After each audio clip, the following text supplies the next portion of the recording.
All right, thank you so much, everyone, for joining in. This is Atlanta Virtual Meetup session, and today we have Rodrigo, who is working with the SE team within MuleSoft, and he was kind enough to talk about CloudHub 2.0, and we do have the UI demo as well, some slides, and then set of trivia questions as well. So please be engaged. All your questions, all your thoughts, all your feedback. We do have the chat feedback or the feature available. Please use that and interrupt if you have any questions. You can type in your questions in the chat. We'll try to address those. If not, then we'll certainly come back with the answers.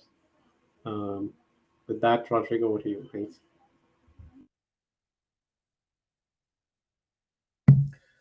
Thank you so much. So, hello everybody. My name is Rodrigo Torres. Uh, I've been living here in Atlanta for 17 years now, and I've been with Salesforce for 7, and now in MuleSoft, I've been 1 year as a sales engineer here at MuleSoft.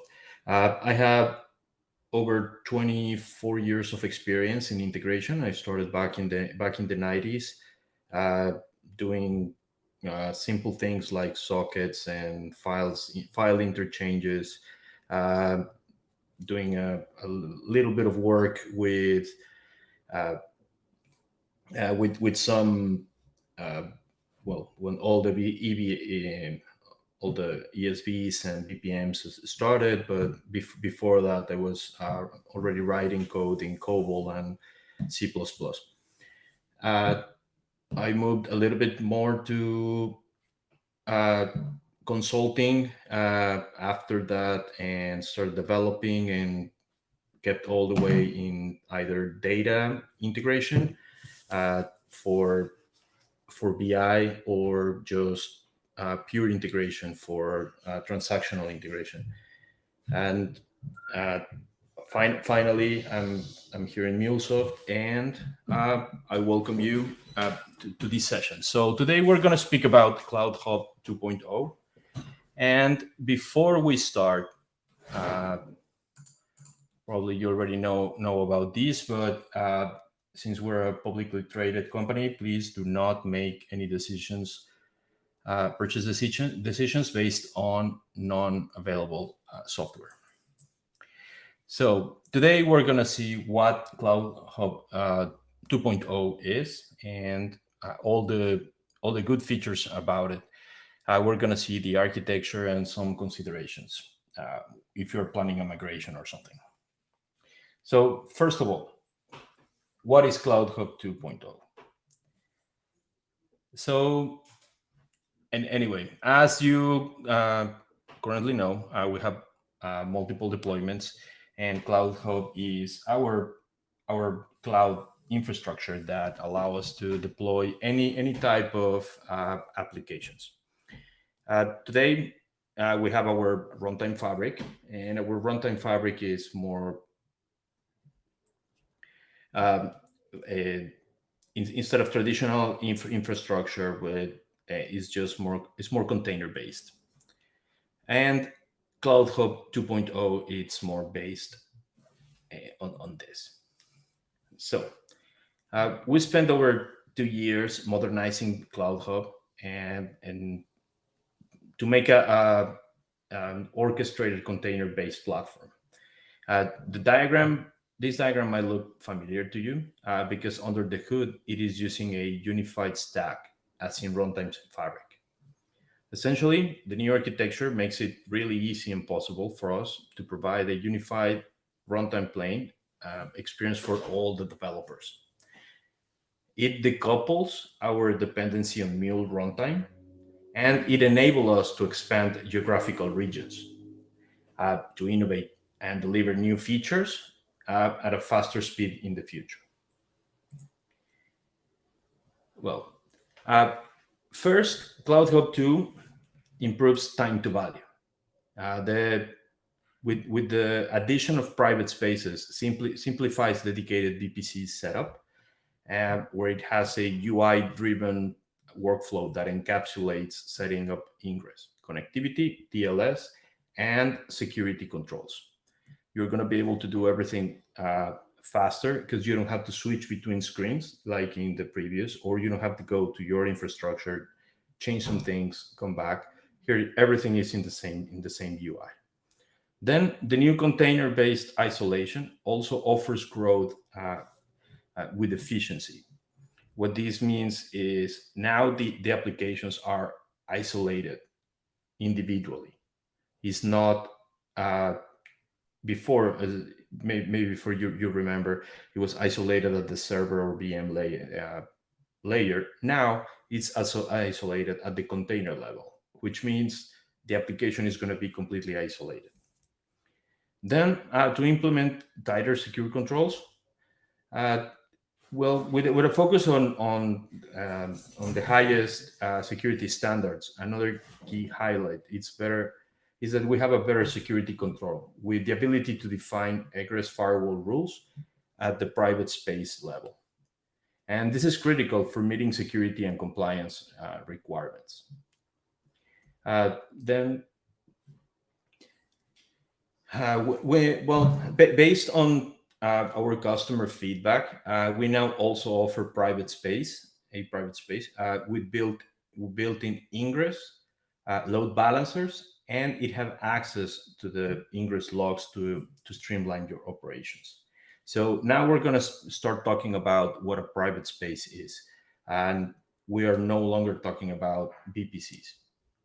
So uh, at this point, some of the operational improvements are that you no longer need to have planned maintenance windows. Infrastructure will be upgraded seamlessly in the background, and the Mule runtime update behavior uh, will remain the same.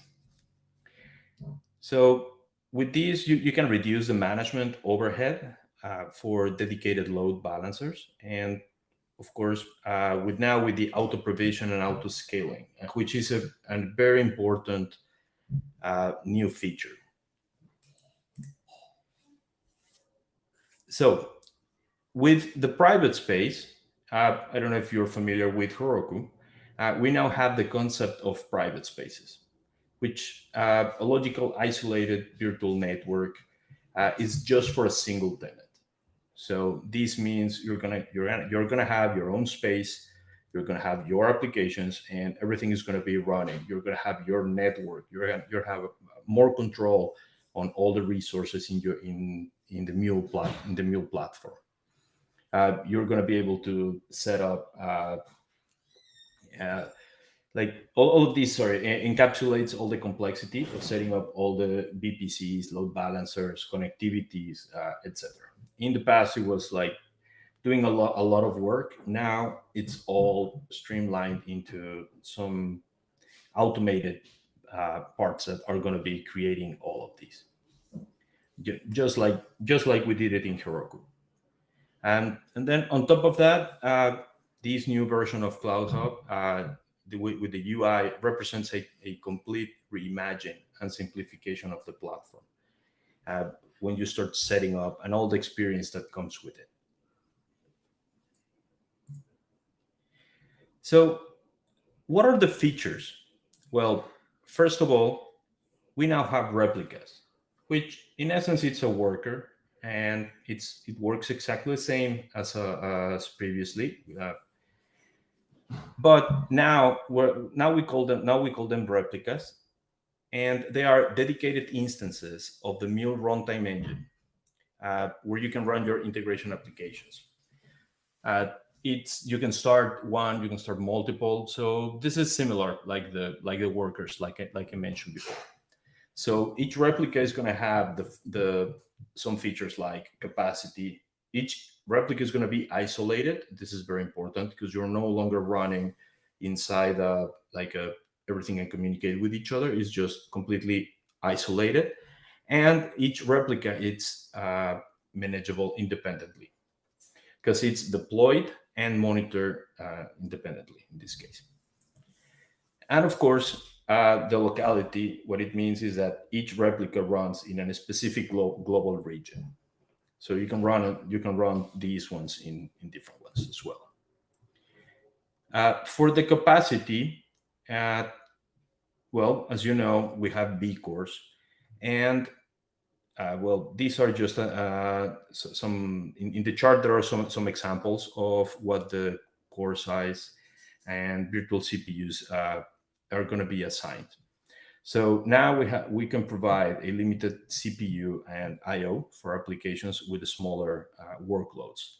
So like a B core of zero point 0.1 is now going to be 500 megabytes of heap memory, but it's going to have a total memory of 1 gigabyte, and you're gonna get 8 gigabytes of storage, and all the way down. Now, one difference that you're gonna see here is we have zero point 0.1, zero point 0.2, and now we have zero point 0.5 B cores. So now you can start your applications at half a B core, and they're gonna contain even more than one, more than half, because it's going to have 1.3 gigabytes on heap and total memory of 2.6. A very important feature is that these smaller B cores can burst to a higher CPU speeds for a short period of time. And this is going to be unpredictable. Most likely it's going to be when they're starting, but if it requires a lot of process, and the platform feels like it can start assigning more, it's going to start bursting them. But it will also deploy on those applications that are deployed inside the shared or the private space. So shared space, it name says everything, is going to be the multi-tenant. Private space is going to be the single tenant. And of course, if you have replicas with one or more B cores, they're going to provide more performance, more consistency in the performance, because they're using more of these resources.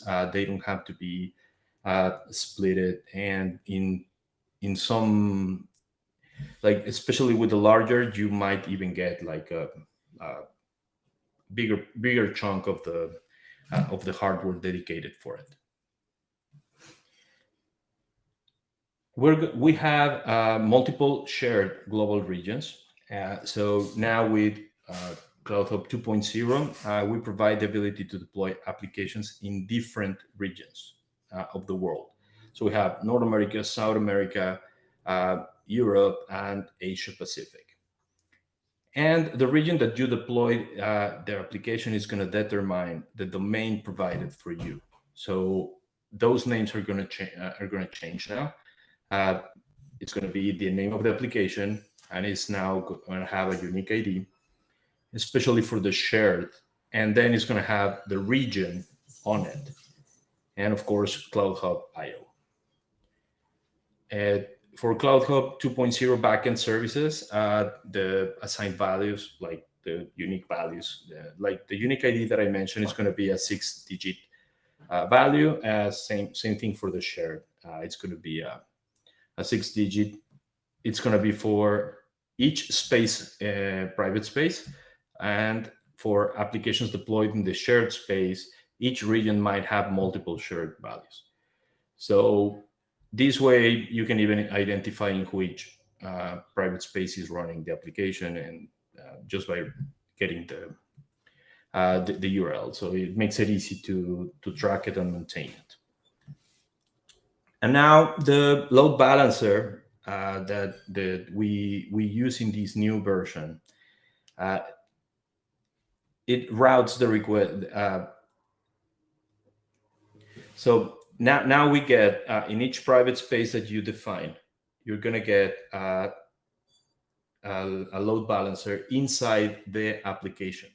So it is not independent. So you get a private space by default, and that's going to be routing all the requests. So these requests are going to reside in the same region of your application.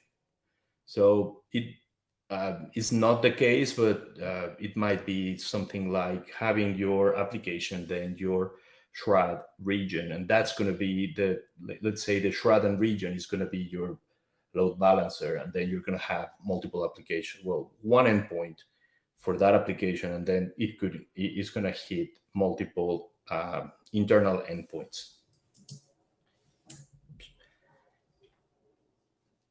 we now have three levels of multi-tenancy. So the shared global region is a multi-tenant cloud of VMs.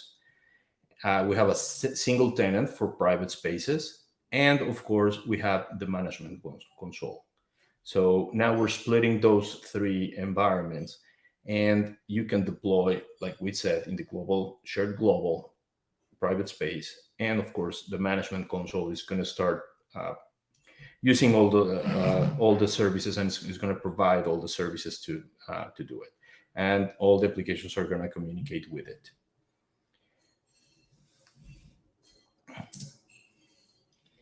For the availability and scalability, we have clustering.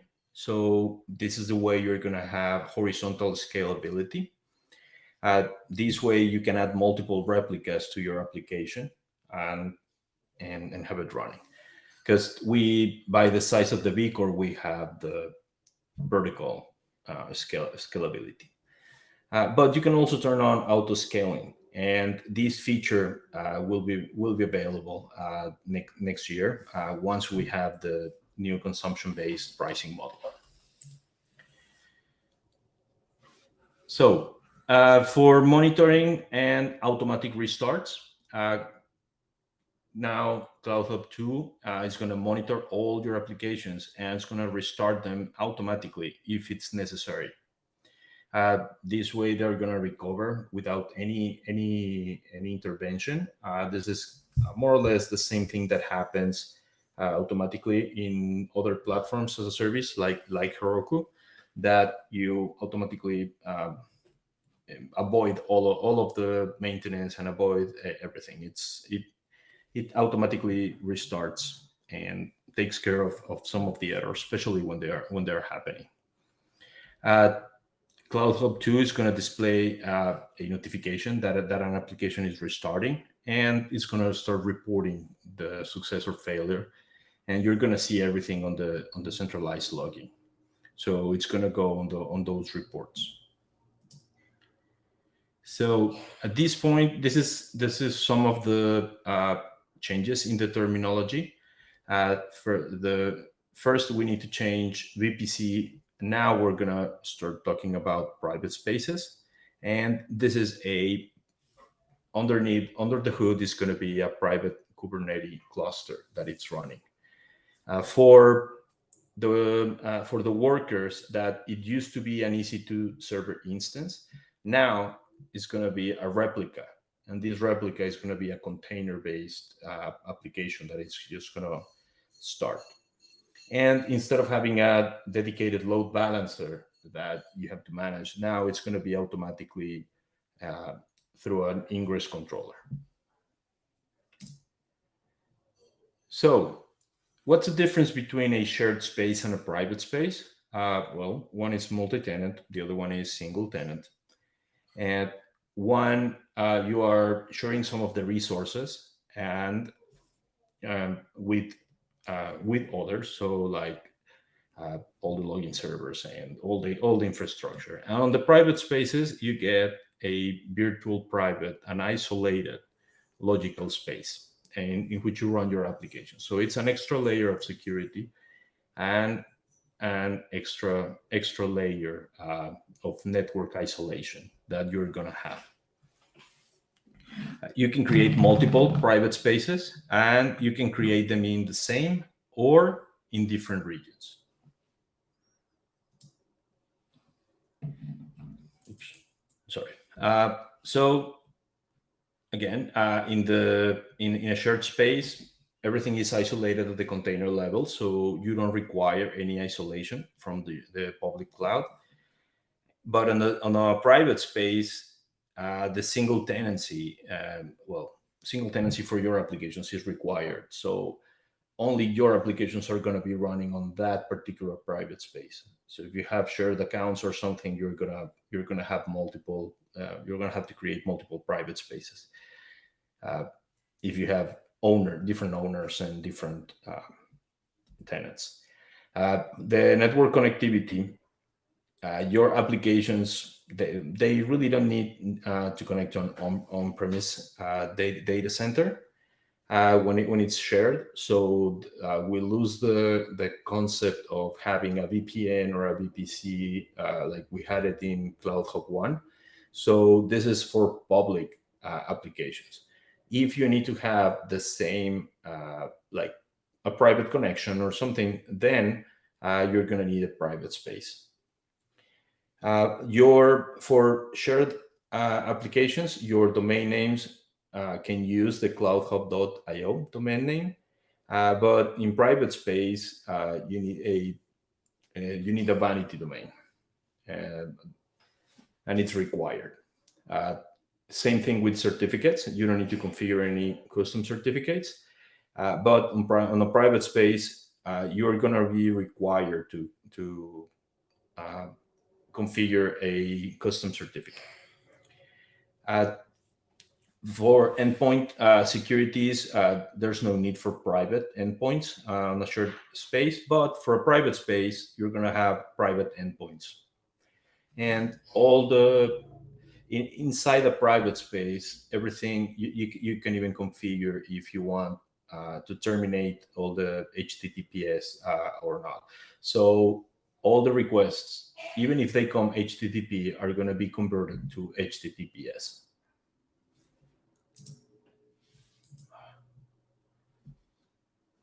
I don't know why it's jumping to two slides.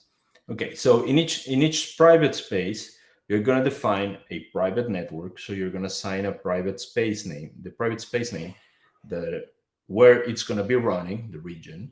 You need to assign a seeder block and the connection type that you are going to add.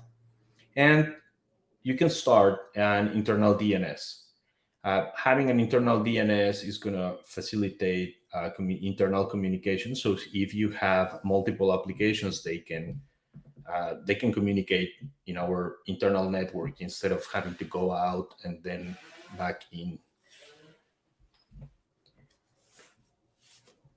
Then one more connections from the private network to your external network. You can do it either via any point VPN or a transit gateway. There are ways to configure these in the dashboard. We're gonna take a look at it. Then you have to define the TLS context, and you have to upload these custom certificates on the private space, so you can have all the, let's say, SSL and HTTPS already configured.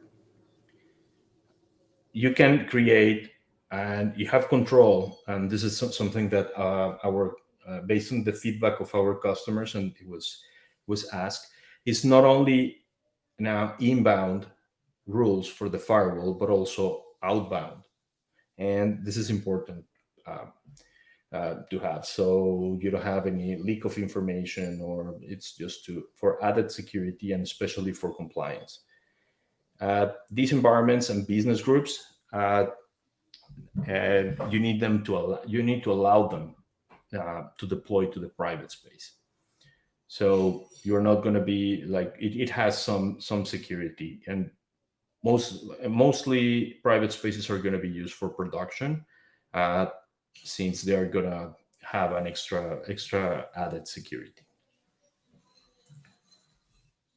For patching, uh, well, CloudHub 2.0 is going to manage all the operating system patching. This will occur once a month, and the updates are going to use the blue-green deployment. And this is to ensure that we have a zero downtime. Same like other platform as a service. The mule runtime patches. This patching will be executed depending whenever you want, so you can schedule it. And for the near term future, initially it will only be for major security releases. Okay, so some things to consider on CloudHub 2.0. We will only be supporting the runtime 4.3 and 4.4. things that are no longer or are not going to be supported in this release is endpoint security, the secret manager, the tokenizer, the WAF policies, and so far API proxies, and we're still working on it. So that's part of the roadmap. So those are going to be very soon. Like I mentioned before, and for bursting, previously in CloudHub 1, users had an AWS CPU credits available for bursting. And now in C.2, every applications will have this bursting configured by default. But it won't be as predictable as it was in CloudHub 1. These capabilities, like I mentioned before, they're going to depend on other applications running in the same either shared or private space. And we already identified some workarounds for some customers that rely on predictable bursting. So the one of them is to create a dedicated private space and to schedule the jobs so only one runs at a time. This way you can start moving the load. Okay, so now with a private space, and we will no longer support TLS 1.0 and 1.1. Everything is going to be TLS 1.3.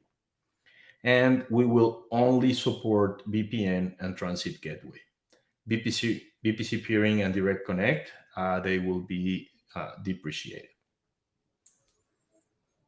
So if you're looking for migrating an application and you're using some of the security and connectivity features, it's very simple, but you need to plan ahead. For the applications, now applications names are only required to be unique at the private space, organization, and environment level. So it's no longer like a global name. And restarting the applications will require stop and start as opposed to just a restart. So there's not going to be like a let's restart the application. Menu item. Right now, we're still working on auto scaling. This will be announced soon, and it will be most likely next year when we launch the new consumption-based pricing. We're going to have two different deployment modes for patching. So one is rolling and recreate. Rolling is basically spinning up a new version of the application in parallel and scaling down the other one. This way, we start routing all the new requests to the new one, and until they're finished, then we lose the other application. Or you can use recreate, which the existing version of the will be shut down before the new version is deployed. And this way is used when multiple versions cannot be deployed simultaneously. So depending if you have a very important change on your application or this change also includes some backend change or anything, you're going to have to use the recreate. Then one other consideration is that getting from sandbox, this functionality is not going to be available at the moment of GA, and the application's insights are not going to be available as well. Secure properties are going to be stored in a private vault. They're not going to be visible to users. It's only going to be visible to the application. The runtime version is not displayed in the application list, and of course, this will be fixed. It's already being worked. The overriding the JVM parameter is not going to be supported because of the container base, because that's set up when we create the image. And right now, deploying directly from Studio is not supported. So you have to, even if you have a Studio, you have to export the application and you have to upload it manually and create the application manually in CloudHub 2.0.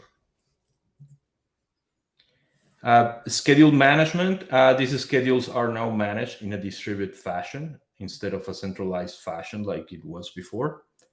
Uh, and enabling, disabling, or modifying this schedule, it will require the application restart. Now, because of the way that applications are clustered, scheduled applications are now able to have schedules and this and still be highly available. So this trigger will only run on the primary node, and it's important to note instead of multiple nodes.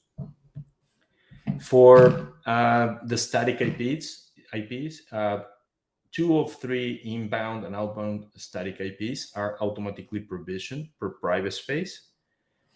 These inbound static IPs are attached to the load balancer and proxying the Kubernetes ingress resource. But the outbound static IPs are also attached to the NAT gateway, and the static IPs do not get deducted from the customer subscription. They are offered in addition to what they already have. So every deployed application in the same private space will use the same set of inbound and outbound static IPs.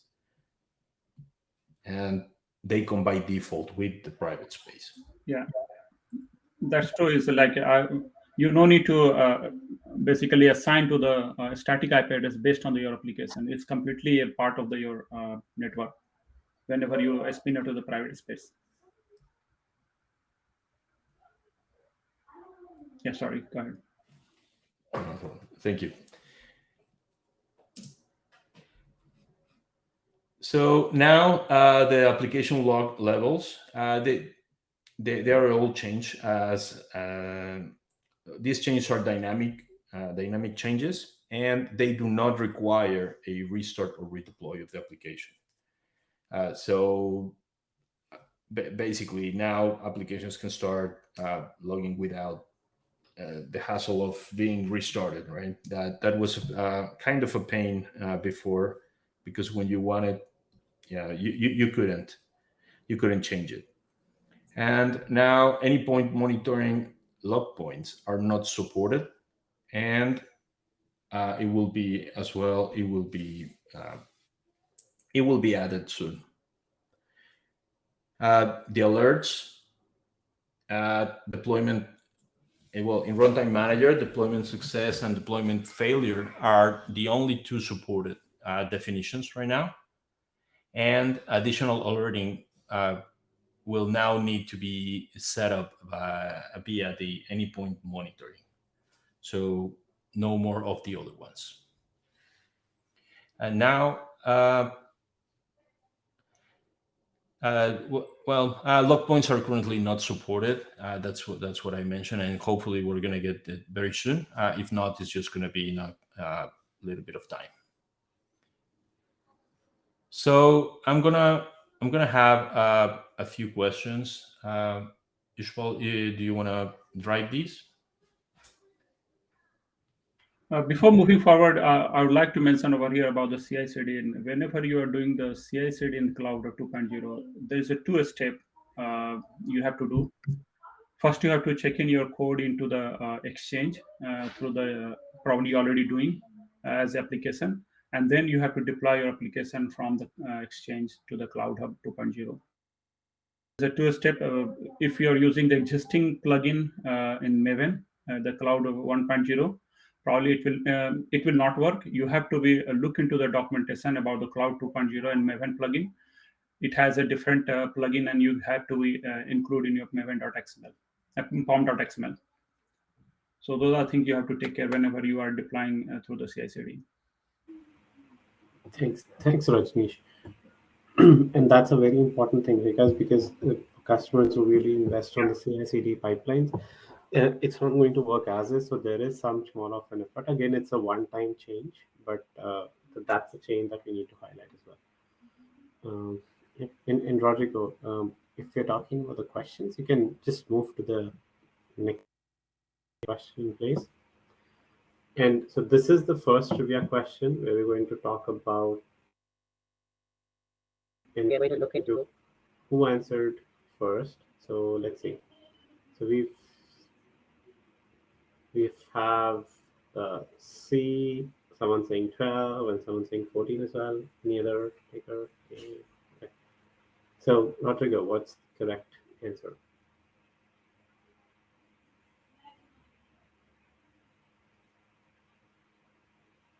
So Rodrigo, do we have the correct answer? Oops, sorry, I was speaking mute. Yes, the correct is 12. Yes. And so we have that, and Zainu will get that. He was the first one to write that down, and so we are going to share uh, a link with you, and where you would be able to talk about your uh, claim your voucher as well. We can move to the next one. So, how are the static IP addresses assigned? Okay. There's so many going on. I think. Okay, so we have the answer, and it's Sriram who has the answer. Yes, the answer is B, per private space. Yes. Okay, and we need to have the last one now. Quiz, the question. So, do you need a dedicated load balancer? Okay. All right. So we have the right answer. We can say that C got it. I would want to say that. I believe it's a typo. Uh, so, okay, let's see. All right, thanks. We can move to the next section, Rodrigo. I'll take a note of this. Okay, so next, what I'll be showing is just a tour of the new interface and how it is. So, just 1 second. Okay. So this is the any point management manager. You probably already know it. This is the runtime manager. And oops, what happened? There it is.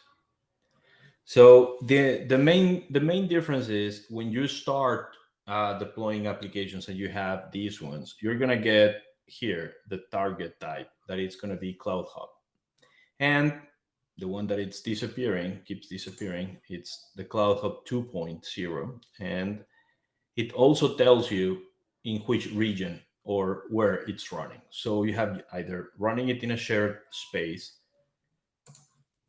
or if it's running on a private space.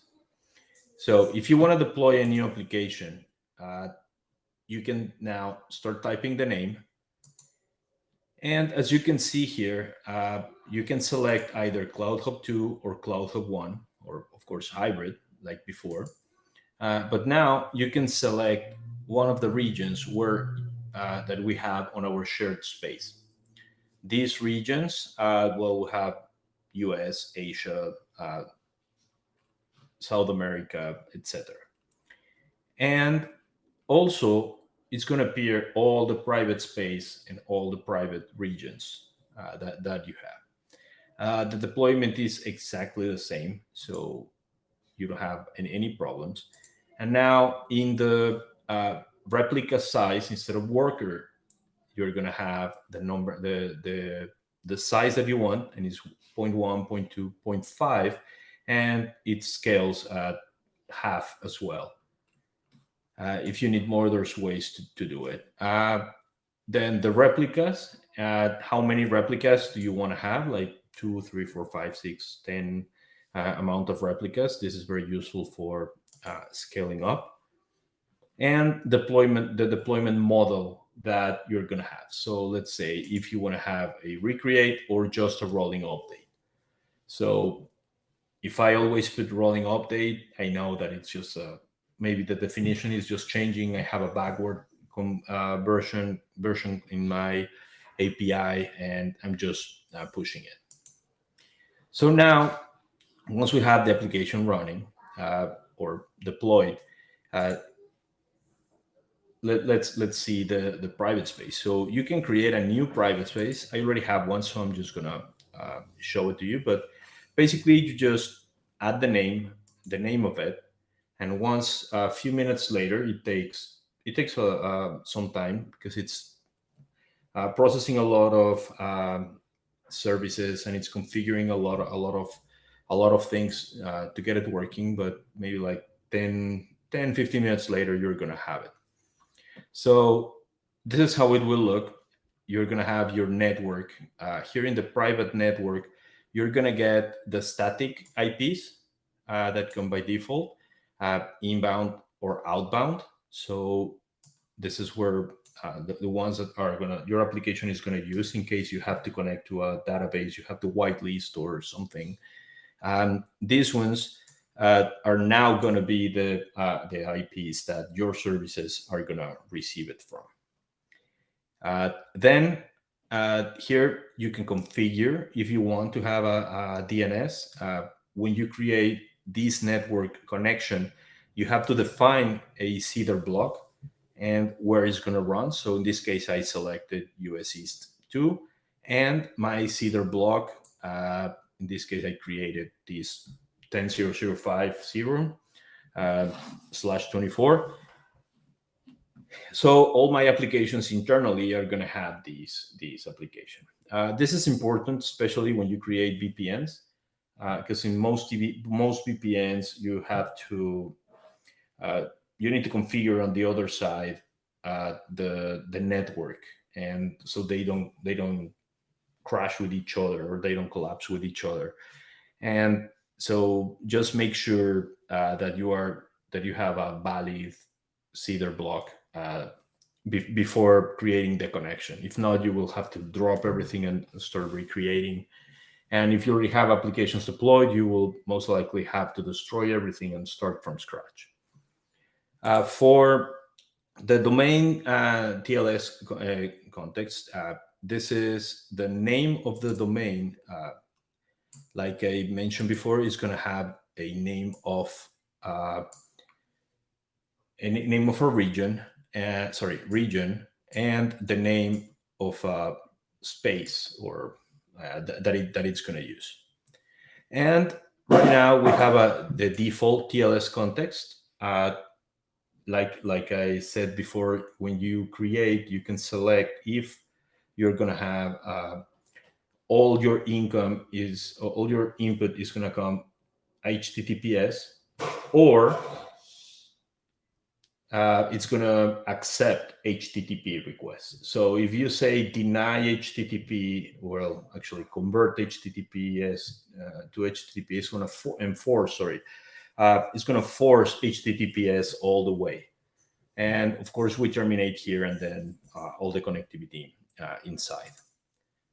You can select all your inbound and outbound rules for your firewall. This is as well.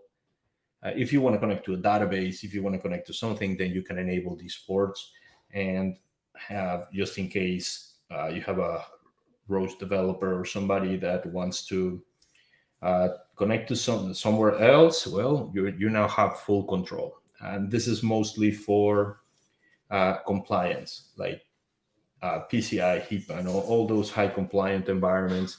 This is the first security that they ask, and to have control to these ports. So before moving forward, I would like to mention one thing over here is a domain and TLS. So anyone who want to spin their new domain like a api.abc.com or api something in domain, and go to domain and TLS tab. So over there, you have to install your own TLS you have to upload here in TLS, and then that will enable for you API dot whatever the custom domain you need for your organization. That is very important part, because generally you configure in the load balancer, but those things in private space you can configure over here. Yeah, sorry, go ahead. No problem. Okay. So, okay. Once you have those certificates and you have all the connectivity into your on-prem or whatever you have, you can set up rules to for communication that comes in or comes out. And here in the this private space can be selected as some or set up as some environment. So let's say it can be selected as either a sandbox or production, or it could be that any environment you can select. So if you select only production, you won't be able to deploy sandbox applications to it, or your developers won't be able to deploy it. And of course, the same thing applies for business groups. You can select who can deploy and who cannot deploy. And this is where I was telling you the HTTP request. So you can either redirect to HTTPS, you can accept or drop HTTP. So if you accept, it will go through all the way, just plain HTTP connection. If not, it will redirect to HTTPS. This is a read response timeout for all the applications that live inside. And here is where you can have the ingress load balancer logs. So you can download the logs if you want. You can even change the default log level. And if you already use AWS, you can allow your applications to use AWS resources by using an IAM service role. So just select and save changes. So I'm gonna make a brief stop here. Any questions about private spaces?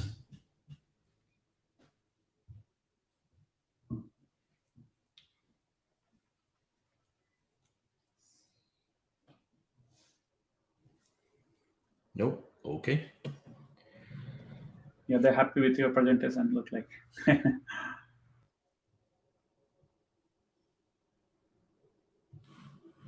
Okay. Is there a plan to support multi-region so that we can support DR?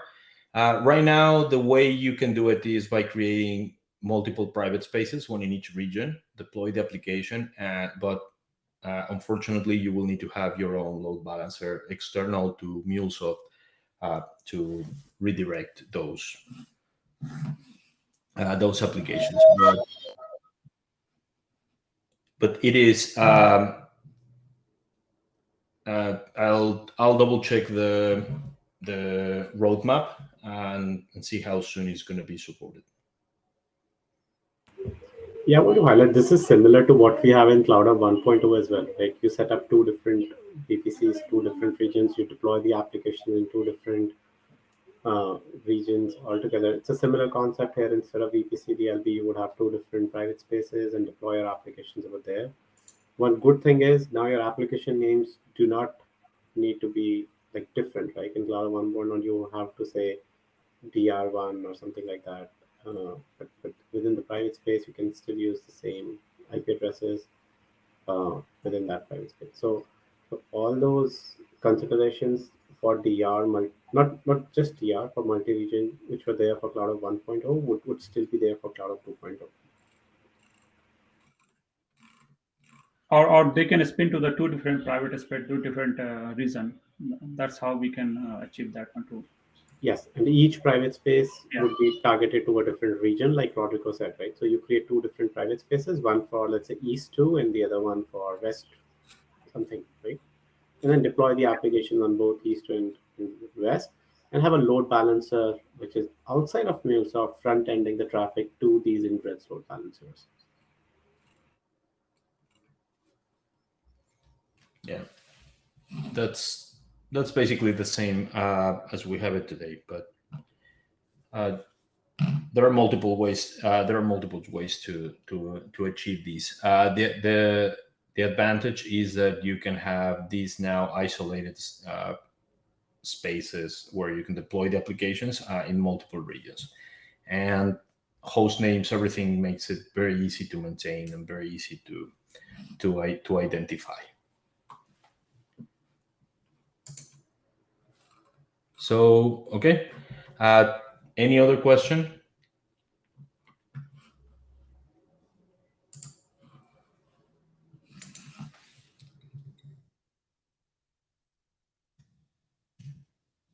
I think no more question.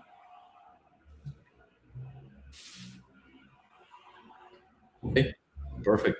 So this is basically the new, even though it's completely redesigned, completely re-architected from ground up.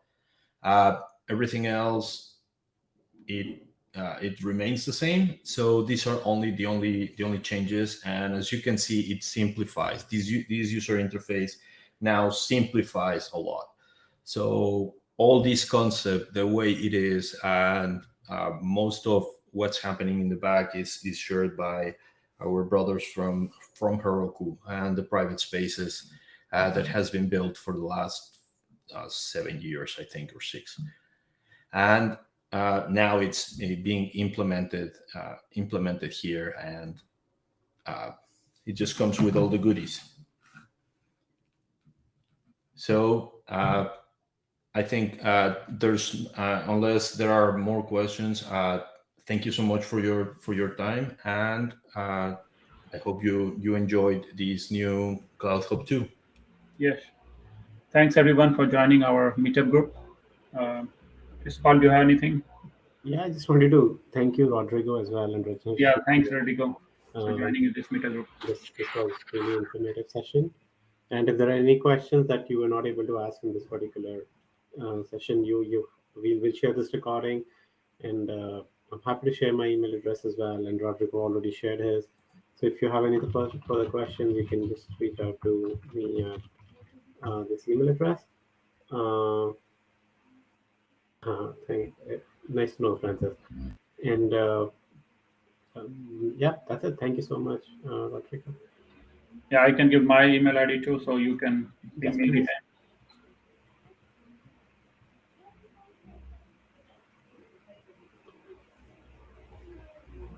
Thank you. All right. Thank you so much, Rodrigo. Once again, I'm going to stop the recording and Yeah.